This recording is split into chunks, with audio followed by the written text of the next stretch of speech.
to tailor initiatives to the specific needs of the different population groups.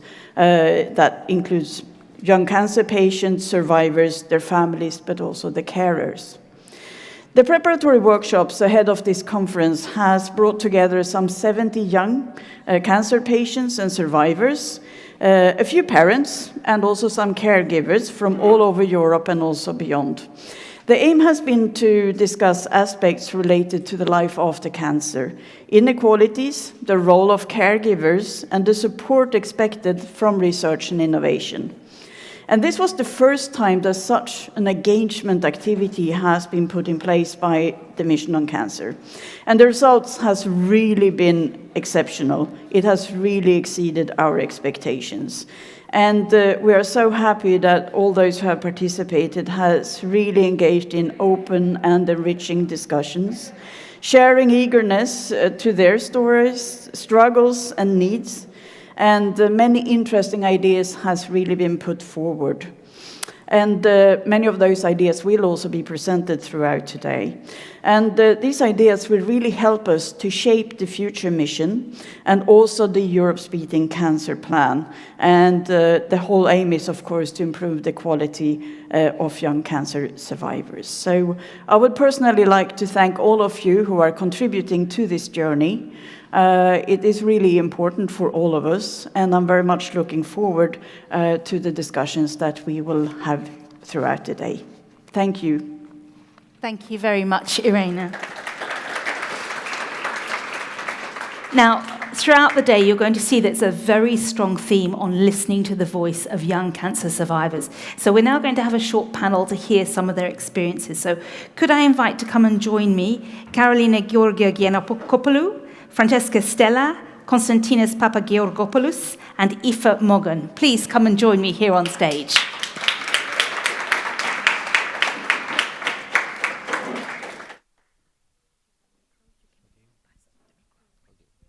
Hearing some of your stories, so please join us.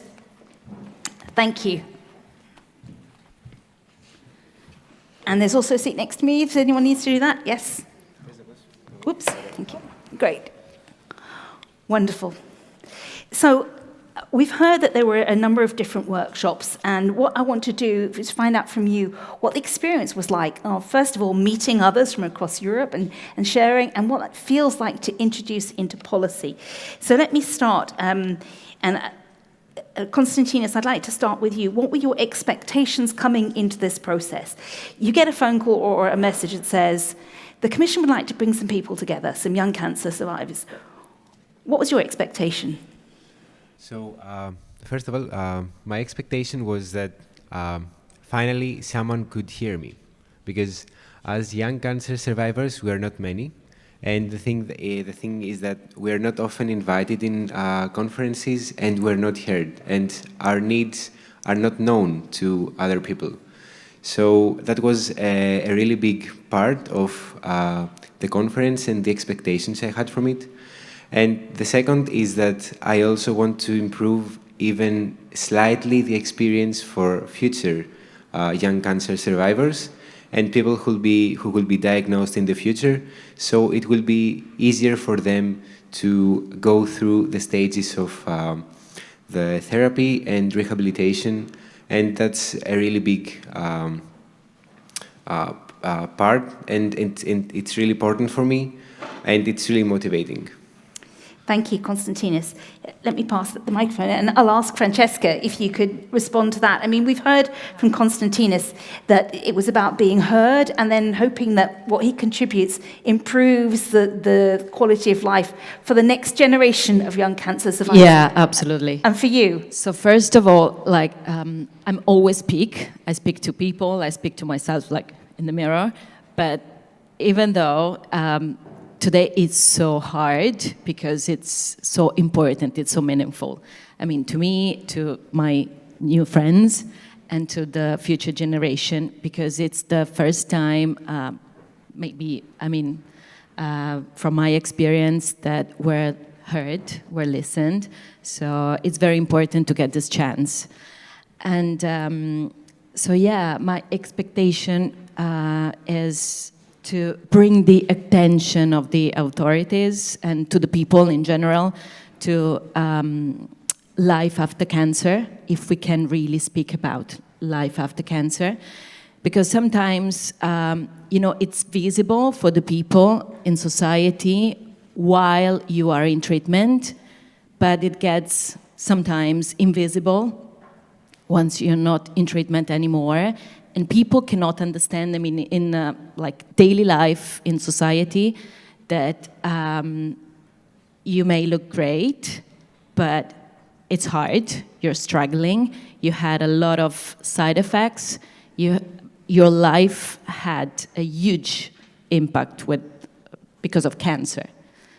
So yeah, it's important to share our experiences, our difficulties, and to ask for something. So yeah, I'm gonna get this chance.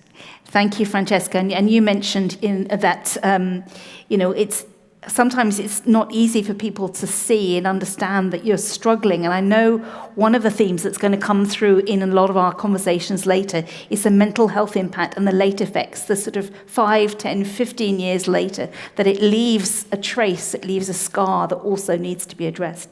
So thank you for that. Carolina, can I ask you, what's been your experience of this? We've heard from Konstantinos and Francesco that you want to have something meaningful. It was really important to be heard and to get the attention of policymakers to this broader impact of cancer. What's your experience been like of this conversation? So, since I got diagnosed with cancer, I was 19, and in Greece, we love to gossip about everything, but illnesses. If you have a cancer, you don't really want to talk about it. You don't want others to learn about it. That's how I was feeling when I had cancer. And so I was having this conversation with my mother. And I was like, okay, so Uncle gets to talk about all the time about having his divorce. But I had cancer, and you tell me to be private about it and not talk about it, not have questions about my life after cancer. And I had so many questions. I was so adventurous and so happy about life, and then I got cancer, and people would tell me, you're not gonna do that, you're not gonna keep going doing ballet, you're gonna stop sports, you're gonna stop being so active, and I didn't want to stop it. So I got into this conference, and I saw so many young cancer patients who had exactly the same question as me, similar situations, and I was like, okay, these are my people. They can understand me. They can hear me. And I was being heard of, but maturely. And I was an important person and not just a patient. So yeah, for me, it's extremely important, this conference. Thank you. Aoife, if I could bring you in now, because we just heard there a little bit about some of the stigma and taboo that exists around discussing cancer, and particularly for young cancer patients and survivors to be able to talk about, their expectations, their hopes for their lives beyond that. In the conversation, and I loved that you said, these are my people, I found my tribe, I found my community. Did you find anything new or surprising in the conversations that you've had? Well, I've been a patient advocate for a good few years now. And it's such an honour to come to events like this. I love coming to events like this, and it's always a privilege to hear people share their stories. But unfortunately, when I was listening and hearing people share, I didn't hear anything surprising or new, because it's the same issues that we're continually bringing up. And I think there's probably many patient advocates here that we're in the same type of forums that we're bringing up the same things repeatedly.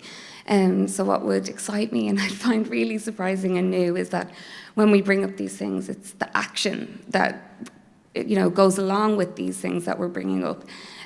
Because to continually talk about them, it is difficult. We're digging deep, we're bringing up these things. So it's to bring the two things together. It's to have the action. It's like the Commissioner said, we're having our voices heard, which is brilliant, and that's so important because we want our voices heard. We want to be able to bring these things to the table. But as long as our voices are heard, and the action then, not only are our voices heard, but they're acted upon. So I think that's what's going to be the real thing. So yeah, unfortunately it wasn't new and surprising. And that's, I suppose I've been sick a long time, you know, and I hear people then like Carolina bring up the same things that I suppose I was dealing with 24 years ago, you know, that there has been progress, don't get me wrong, but there's still some of the same issues that are being contended with, which can be difficult to hear, actually, yeah.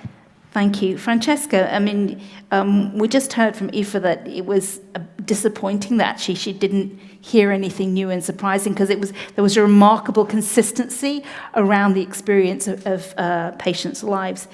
For you, what did you feel? Did you hear anything interesting, surprising? Did you see the same similarity of experience across countries and across time? Well, no, to me, I found a lot of surprising things and a lot of inspirational stories, because I have to admit that this has been the first time to me, like taking part of a conference, a workshop with other young survivors. So yeah, I was like a new listener, a new joiner. Thank you for having me. So yeah, it's been so emotional and inspiring to me.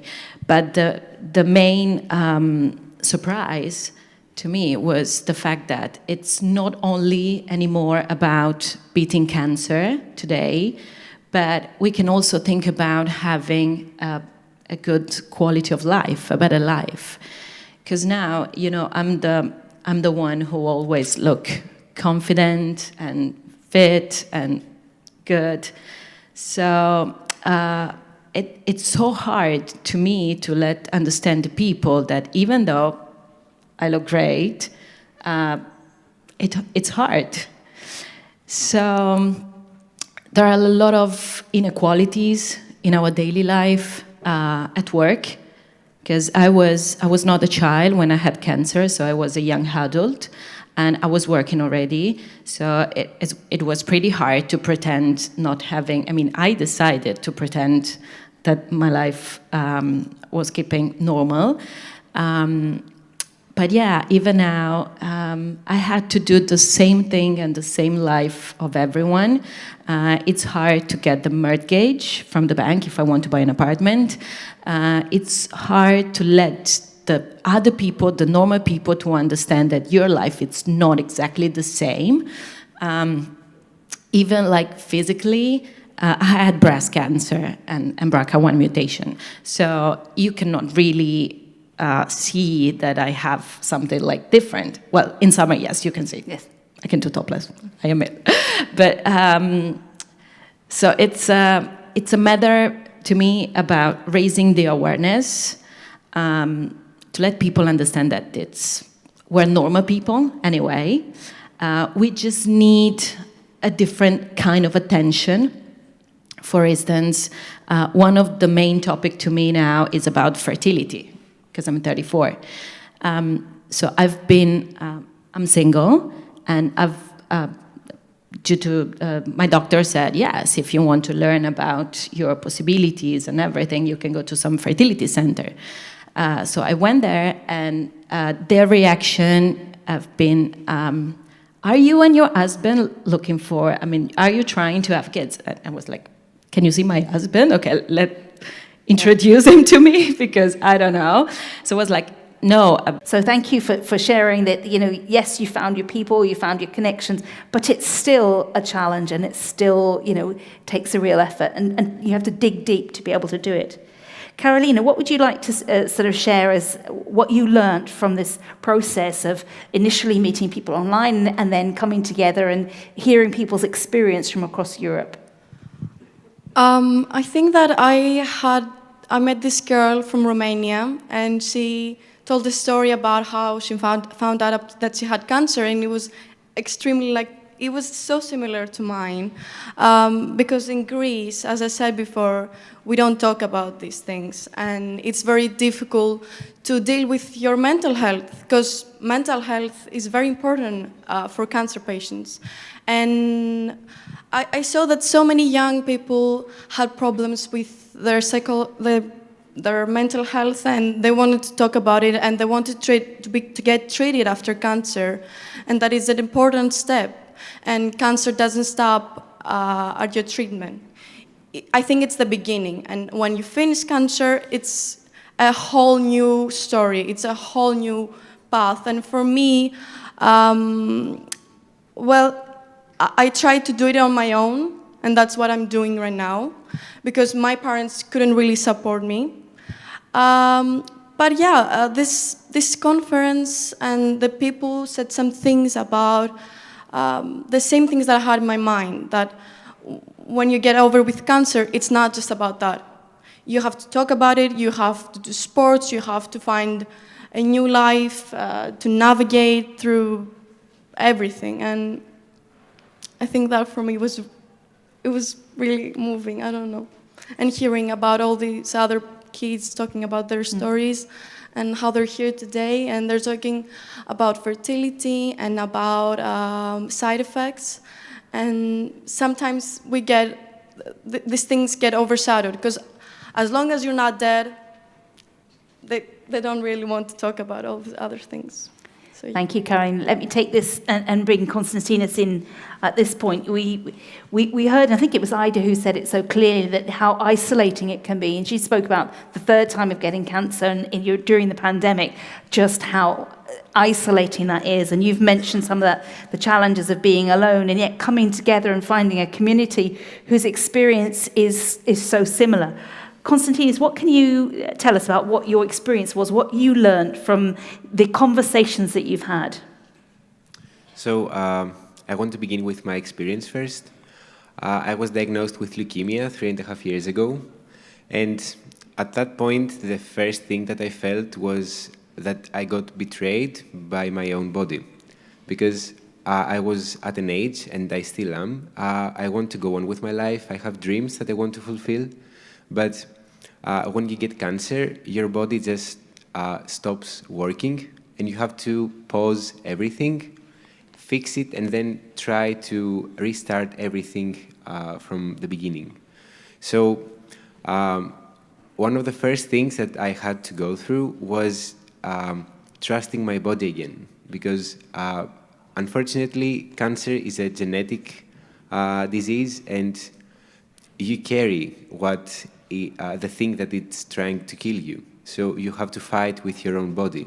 And for us, for young cancer patients, that happens at an age where, for example, when you're a teenager, you see your body changing, you try to go with, you try to get on with those changes.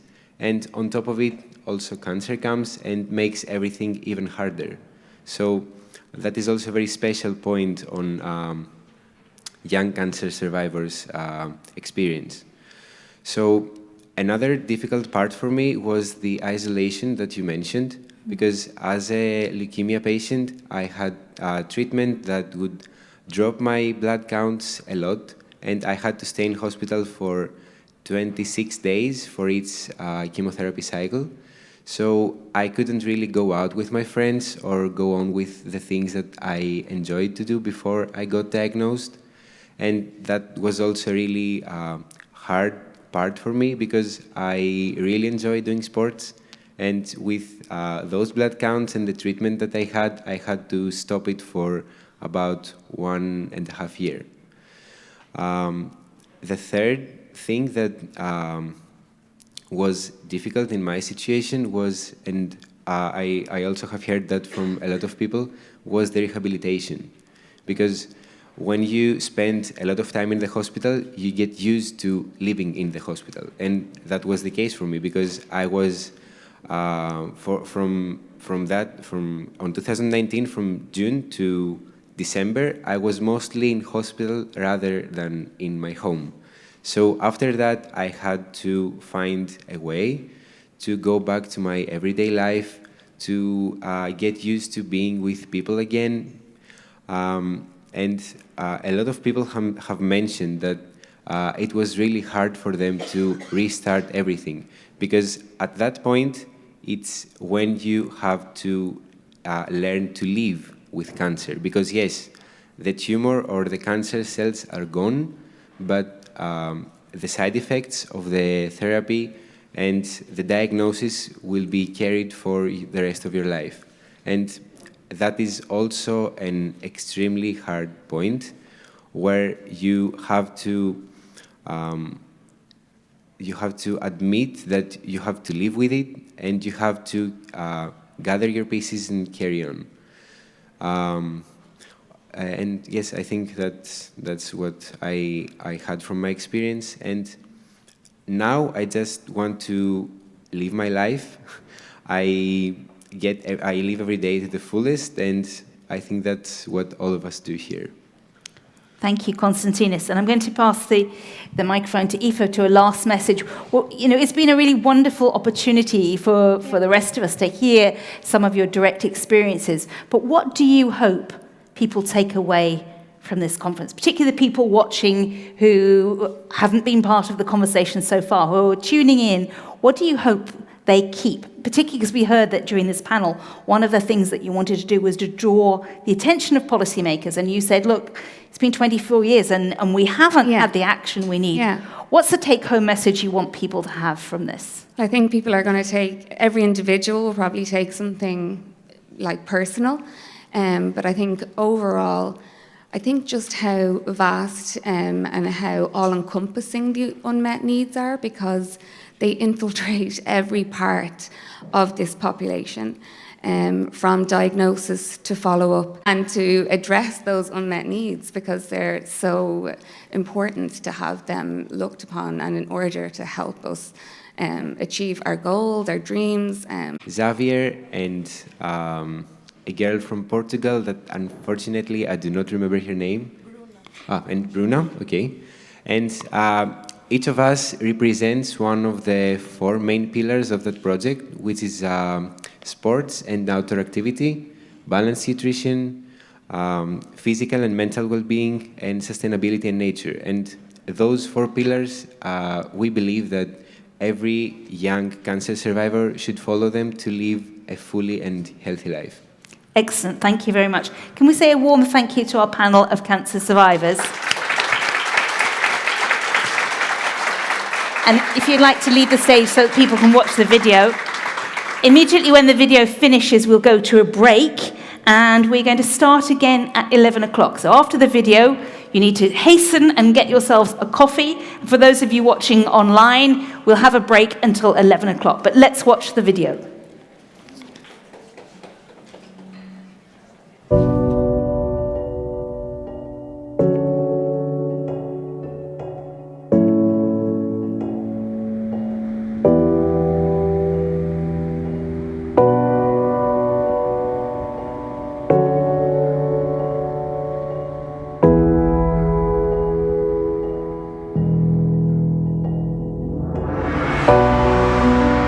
Δεν πίστευα ποτέ ότι θα είχα καρκίνο.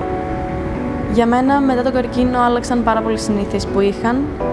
Είναι σχεδόν χαζό να μην ζούμε την κάθε μέρα σαν να μην υπάρχει αύριο, γιατί ποτέ δεν ξέρεις τι θα γίνει, και γι' αυτό πιστεύω ότι πάντα ο καθένας πρέπει να ζει στο έπακρο και όχι να μιζεριάζει με πράγματα τα οποία λύνονται ή πράγματα τα οποία δεν είναι τόσο σημαντικά. Η διάγνωση μοιάζει βουνό, το οποίο όμως πρέπει μέρα με τη μέρα να σκαρφαλώσει κάποιος. Μετάνιωσα πράγματα που είχα κάνει, μάλλον μετάνιωσα τον τρόπο με τον οποίο ζούσα μέχρι τότε, και με έκανε να γίνω πιο αυθεντικός στη ζωή μου από εκείνη τη στιγμή και μετά.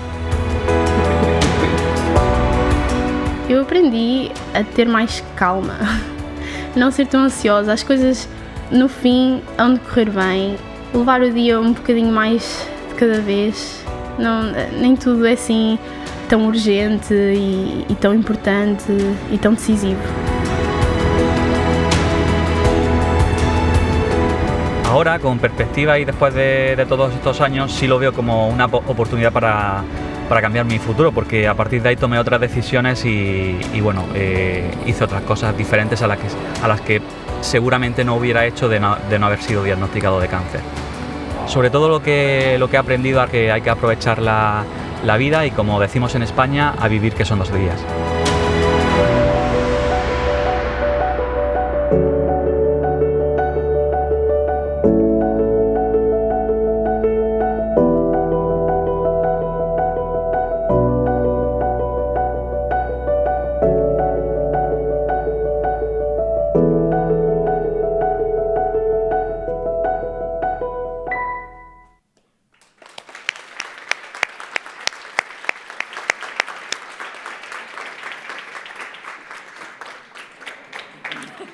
Coffee is at the back of the room.